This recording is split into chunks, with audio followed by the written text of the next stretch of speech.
Chapter 17, The Captive. The room was dark, drafty, and cold. In one corner huddled a young man who was only a shell of what he had been a few days earlier. All of his body parts were still intact, but this was no consolation because what remained was now broken, beaten, and burnt. The man shivered in his personal bubble of misery, partly because of the cold and partly because his body was in shock from his severe beatings. All he could do was sob in agony. He tried to focus his eyes enough to find light from the small windows above and to make out the shape of the door on the other side of the room.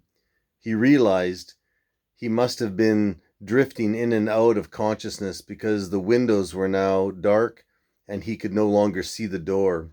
Night had fallen. They had brought him to this location a few days ago. They had tried to keep his head down in the vehicle, but he had caught glimpses of warehouses and factories, so he knew he was in an industrial area. The beatings had begun shortly after. He shuddered to recall the tortures they'd inflicted on him.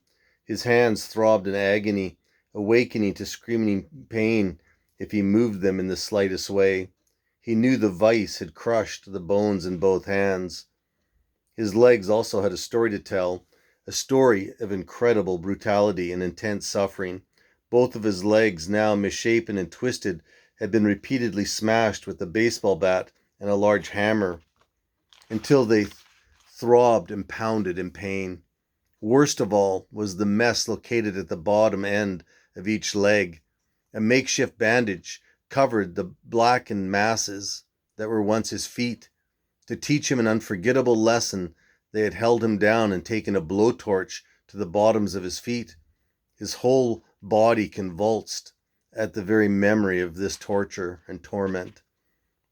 The man lay still, straining his ears to hear voices or vehicles, anything that would indicate help might be on its way.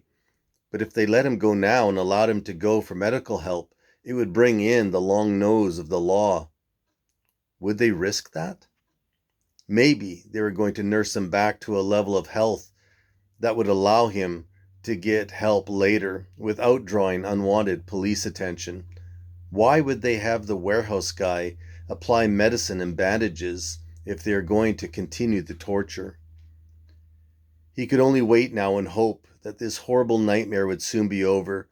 Tears came as he thought of his family. He wondered if they had missed him yet. Was anyone looking for him? He knew that escape was only a dream. He had heard the door being wired shut from the outside. But even had it been open, he knew he would never be able to drag his broken, pain-filled body to safety. Then, in the midst of his despair, his ears caught the sound of a vehicle in the distance, a loud hum of a familiar 4x4. He felt his body stiffen and then begin to shake violently with fear he could not control. They were coming back for more cruelty, more sadistic torture. He barely breathed as he heard them enter the outer warehouse, their footsteps growing louder on the concrete floor as they approached his room.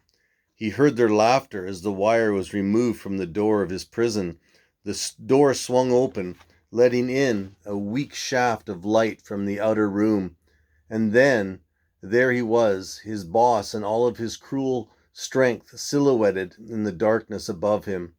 "It's time to get you out of here, Greggy," his boss commanded as someone flicked on the light in the room. Stryker's eyes squinted painfully at the sudden brightness. For a brief moment he cowered in his room, frozen like a statue. Then the dam broke.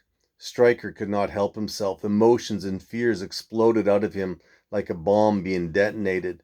He found himself crawling on the ground towards his boss, crying uncontrollably, begging for his life. He was only 24. He had a long lifetime ahead of him. He promised he would pay back all that he stole. He would never do it again. The pain in his body became secondary. Of primary importance was winning his chance to live.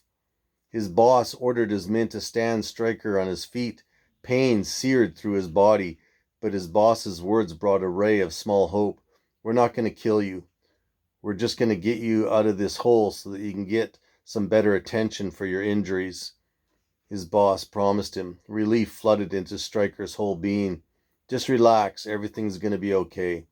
Within minutes, Stryker was gently helped into the yellow truck with the reassurance that the nightmare was finally over and that he would soon be getting relief from his pain and attention for all of his wounds and burns.